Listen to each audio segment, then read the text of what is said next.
Okay, welcome back. So this is where we left off. I had the frame, the wheels mounted, the suspension done. Painted the engine.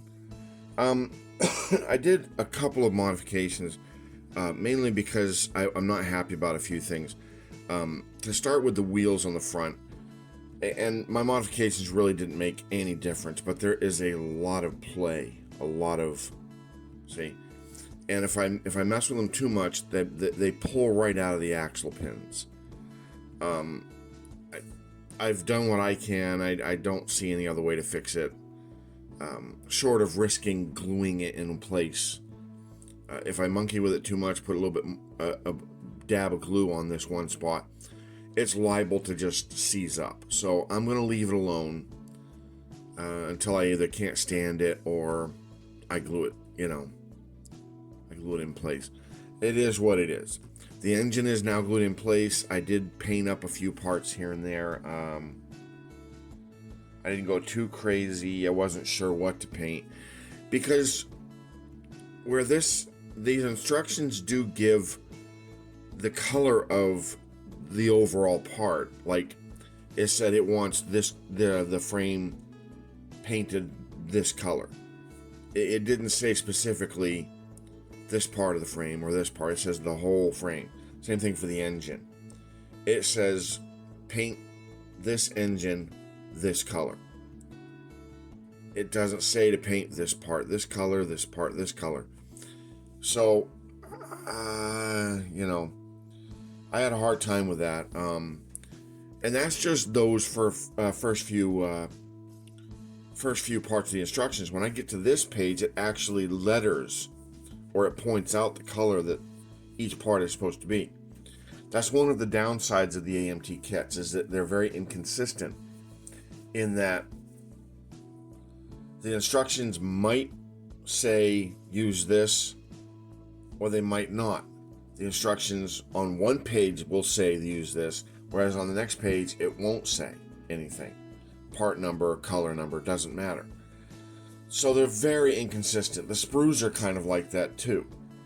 One sprue might have all the parts numbered, another sprue won't. So they're very inconsistent that way. So you kind of have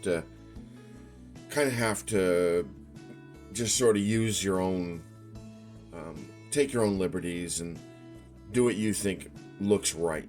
Now, I could have researched engines like this and said, okay, this part should be this color. I didn't. I went with these colors just because it's minimalist. I didn't want to go too crazy. The belts are all picked out in black. The pulleys are silver. Things like that. So I'm pleased with its look. And I'm going to weather it anyway, so it's going to be heavily dirtied. So, that being said, we are now on to the page onto the instructions that deal with the frame details. Fuel tanks, hoses, air tanks, the radiator, however you want to say it.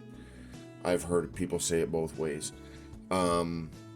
The fifth wheel plate, which I'm not putting on because of the trailer. I'll explain that when we get to the trailer's construction, or alteration, because it is already built. I'm just going to be moving it over onto this chassis. So there's a lot of things that I'm now going to work on. I'm probably going to build them in bulk and then paint them all and attach them. So there's going to be a funny progression here. So that being said, I think we're going to go ahead and start building, and we will be right back. Thank you.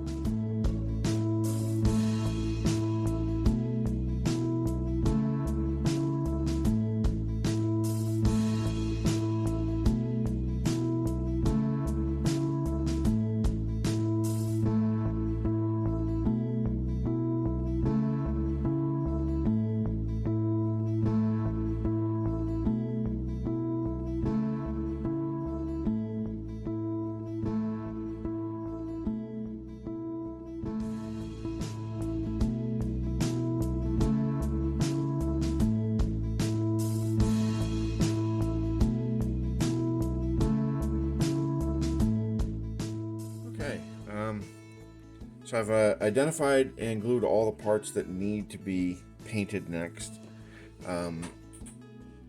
It's kind of an odd shaped or odd accessorized truck.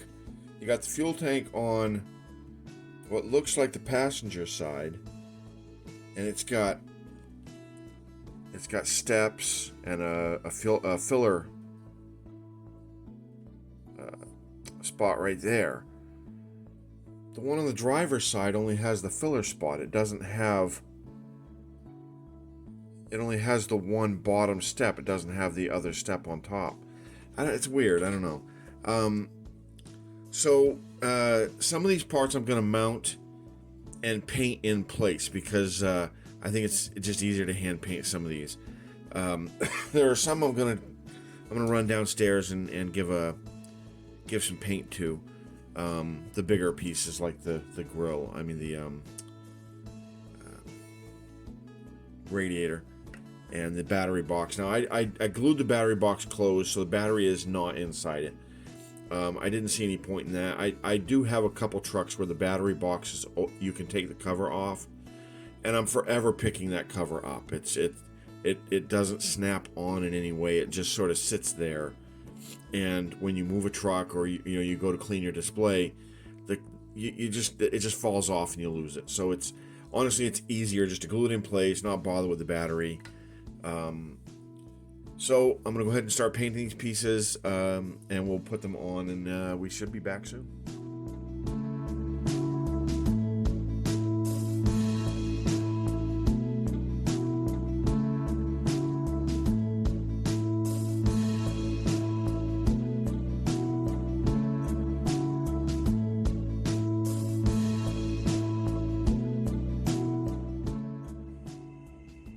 Okay, welcome back. I'm having for me anyway, very usual, very typical problems with this particular kit.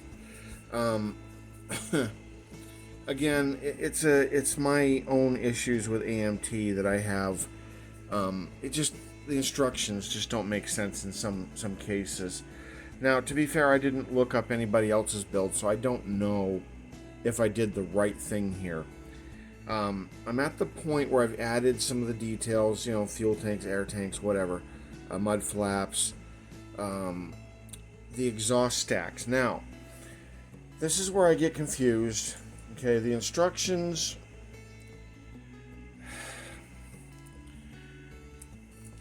The first thing you add, and as far as the exhaust goes, is of course the exhaust pipe. This one that goes from the engine down back. It comes with this piece. Now I'm actually going to put this picture up so I can explain it, but it's a piece that branches off and goes in two directions, presumably for one stack on each side of the truck. That's this piece. Now it's currently in two sections. I cut it that way because it dawned on me that the instructions do actually say trim off shaded area. And again, looking at that picture, you can see half of it's shaded. I didn't know what that meant. Why would I trim it off? Is it not meant to have two stacks? As it turns out, this truck is not meant to have two stacks. It has just the one stack on the one side of the truck, like that. Though this picture, I mean, you could assume maybe there's another stack on the other side and it just wasn't drawn in. I don't know. So I set it up for both sides, for both stacks. And again, it comes with all the parts you need to make it with two stacks, but you can't make it with two stacks because of this one piece. It won't fit across the frame to give you a stack on the other side. So what I'm assuming it means is to cut off this half and only use this half. So that's what I did. I've trimmed it off, sanded it as best I could. I'll probably have to paint that, just touch it up. And then it actually fits perfectly where it needs to go. Why make this complicated? Why, you know what I mean? I don't know. Maybe it's just me. Maybe I'm making too much out of it. You know, why not just provide me with the proper part to begin with instead of making me mutilate one of these parts? I don't understand. That being said, this is where we are at the moment. I did have to remove one of the drive shaft sections. I'll have to put that back in. I had to remove it because it just wasn't making any sense out of that exhaust piece. So we'll put all that back together. I'm going to hold off on finishing the exhaust. I might have to anyway because I've now misplaced one of the exhaust parts. No, there it is. I'll hold off on finishing the exhaust because I'm not exactly sure where it's going to sit in terms of the sleeper mounts. I have to also put those in as well. So this is where we are at the moment. I mean, again, it's looking good. It's a nice looking truck, nice looking kit. It's just one of those complications that I don't understand why, again, AMT consistently does this. They make a great product, but they give you the worst possible instructions to help you build that product. I don't understand. It's come with, so far it's come with 2 radiators. I had to sort that out. It's just, it comes with all these extra parts, and I get it. They use these extra parts for other builds because there are other trucks that share this design. Fine. But give me an exhaust piece that I don't have to mutilate. Anyway, that rant out of the way. I'm positive things will go better from here on. I always have at least one rant or bad experience when it comes to AMT. So that being said, I think we're past that now that I've sort of figured out that bit. I got a little bit of touch-up work, and then we are on to the cab, I think. Yeah. I am foregoing the fifth wheel and the fifth wheel section right there, because again I am going to be putting on the logging trailer parts. So that's where we are at the moment. So we'll go ahead. We'll get started on the interior next. Painting the cab and the sleeper. Do I want the sleeper? Do I not want the sleeper? I feel like I want the sleeper. I mean, you have the option of leaving it on, putting it on, or leaving it off. I have done that with other kits like this. I think I'm going to put this sleeper on. So that's where we are now. We'll go ahead and get that stuff going.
Okay, as you can see, we're pretty much done with the cab.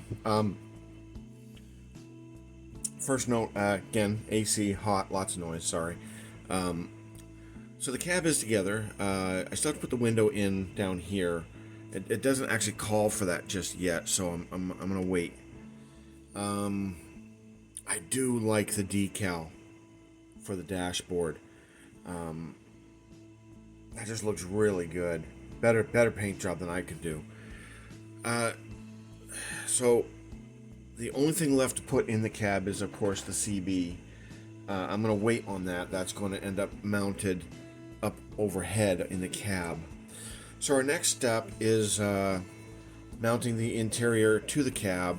There's a couple little things I have to do first. Now this is one of those cases I actually just went over one of my rants about, providing proper parts instead of having me mutilate them. I have to mutilate the cab. The instructions call for me to cut off this entire piece right here. So that's going to be the first thing I do, because the next step is to have all of this exterior stuff painted, the cab, the everything. So I'm going to have to nip that off, then I'm going to paint it. It's just there's a lot of modification to this particular kit, and I just don't really understand why. There's also another modification coming up. We'll go over that when we get there. Another neat thing to note, it looks like we're not going to use this hood, this front end, because you actually build one using other parts. This part, and of course this side door here. I don't know if it's meant to actually work, swing up or anything, but yeah, so you're going to build your own hood, your own front end, which is kind of neat. But you build your own front end, which is actually kind of neat. So, and that will fit right over. Oh, I see. Okay. So yeah, we cut that off. That'll fit better, because there isn't anything coming out of that side of the cab. So that's where we are. We're going to go ahead and get everything painted, and hopefully we should be back real soon with some of the stuff assembled. So we'll be back in a minute.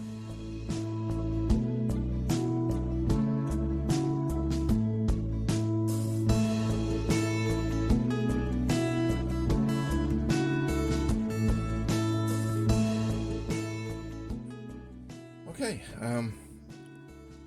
see, I went ahead and I did some assembling. I wanted to assemble them before painting. I figured that would be a lot easier than gluing them together later. As you saw, I did nip off that piece, so that's out of the way. And I test fitted it with the hood that I glued together. Now this is a 3-part hood, which is really cool. Actually looks really nice too. I'm gonna touch it up with some black paint on those straps there, and it looks really good attached there. Now the only thing I'm not sure about, I'll have to check the instructions, are the fenders glued on? Should I glue them on before or after the after they're painted? I'm not sure. I'll have to check the instructions. And I got the headache rack. That's all put together. I'm going to use this one. I was thinking of using the one that came with a logging trailer. But I really like the look of this one. And I think this is going to look a little bit nicer. Put a few chains hanging off the chain hangers. And so there we are. We're going to go ahead and get these painted and come back for assembly. We're really close to done. I feel like we're looking at mainly just decals and decorations, finishing the exhaust and the air intakes and mirrors and things. So we're getting real close to the end. And go ahead and get these painted. We'll be back.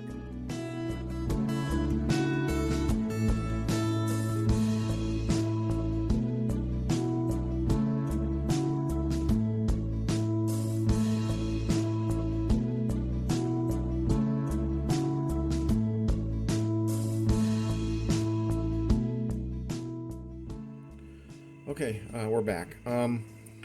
So I've jumped ahead a little bit, and I've got all the parts painted that I need to have painted. I got the cab painted. You just saw me put the some of the details on the roof.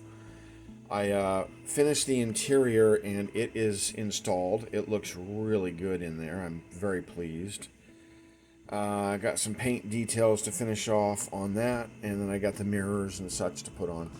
I got the sleeper, which, God, it's so humid in my area right now, and everything is sticking. This paint is not drying well. I may have to give it at least another day before I can start assembling some of this stuff. But there's the sleeper. I got the hood with the Kenworth logo glued on. I ran into a few complications. Now this kit, aside from my issues with the instructions, fitment has been a bit of a problem in some areas. And again, a lot of it has to do with the instructions just not being very good. With this hood, the one that you have to glue together, versus the fully assembled hood that it comes with, this hood is not meant to open like a lot of the kits do, where it opens up. The other one is. It doesn't tell you this, but you have to nip off the hinges on the frame itself, so that is done. I had to do that, didn't have a choice. Other fitment issues, these fenders are a nightmare to fit. Everything is in the way. So I had to do a little creative carving just to make them fit. And I'm still not sure that they're exactly where they're supposed to be. I won't know until I start, putting things on. And I can already tell that's not going to fit. So, there's just little things like that. I'm running into a lot of real fitment issues, and I'm just not enjoying it. So, oddly enough, that's why I didn't film a lot of what I'm doing. Because it's just there's a lot of trial and error and fitting and cutting of parts. But I think it's looking pretty good. I'm fairly pleased with it, in spite of the fact that I had to do a lot of modifying. So that's where we are at the moment. For the most part, it's just final assembly at this point. We have to mount the cab, mount the sleeper, mount the hood, put on the air filter, and then the smoke, finish off the smokestack, and then we're in the home stretch. We're done. So let's get that going, and then we'll see where we are from there.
We are done. I say we're done. We have a little bit more work to do, but for the most part, this video is going to end where we are right now. We got the truck completed. Decals are on. A couple things to note, and of course I don't have the fifth wheel plate, but again, that's because I'm going to be putting on the logging trailer. So for the next video, it'll be weathering and logging trailer, and then we're done. But essentially, this truck is ready. Looks pretty good. I'm fairly pleased. I gotta say, there's a lot of things about it I don't like. I will not be building this kit again. I may have mentioned that before. Not to say that I regret it. The final product is quite good. I'm very, very pleased. But so many problems, so many fitment issues, and so many extra pieces, and trying to fish through parts, not knowing which ones to use because they're just, the instructions are so bad. Again, you've heard all that from me before. I'm not trying to rehash any, bad feelings about AMT. But I like it. I'm pleased with it. I like the Mad Max sort of vibe. It has diamond plate fenders. It's, it has chains hanging off it everywhere. This is very clearly a logging truck. That's why I want it for the logging trailer. So you can see we went with the black chain that I picked out to begin with. I also put the chain on the headache rack. Now I'm going to use this headache rack instead of the one that came with the logging trailer. I just really like the look of this one. I feel like it would fit the logging trailer sort of vibe better. Of course, we have a little propane tank that came extra with the kit. The chain just looks really good. I like the way it sort of hangs. I don't know if these mud guards here on the front are going to be needed or not. I feel like the logging trailer might actually interfere with those, but we'll make that decision when we get there. Because this kit, I think, was meant to be built or meant to be used to build several different versions. There are little holes here and there where something should be mounted. On this, with these two holes, it should be another exhaust stack. But this particular truck only calls for one, and in fact, the part that would have hooked into the other exhaust unit here, stack, wouldn't reach it. So it is what it is. There's also a little divot here for something, and I just don't know what that's for. Again, it might be for another air unit, but again, using this hood, there's no way for that air, the air filter on this side to actually penetrate the hood and reach the engine. So the air filter is on this side, just like the exhaust stack. I'm pleased. I really like it. It's got drawbacks again, but I think, if you can get the kit, pick it up. It's pretty cool. It looks really good, and I think when the trailer's on it, it's going to be amazing. So I think that's it for this video. The next video will, of course, be the weathering. I'll probably do that between this video and the next. So when we come back to the next video, this truck should be weathered, and we will go through the process of moving the parts for the logging trailer over to this truck, and we will hook up that trailer to this truck. I think it's going to look really, really good when it's done. So I think that's it. I really hope you liked the video. I am sorry that I jump around a lot. I'm really not very good at making videos, so I just sort of, I film a little bit, I take some pictures, and I explain a few things, but beyond that, I'm not very cinematic. But I think the video looks pretty good. I think I'm hoping it's at least somewhat entertaining. And I think that's it. Yeah, just look for the next video. It will be, again, weathering and moving the parts over for the logging trailer. So there we go. Thanks for watching.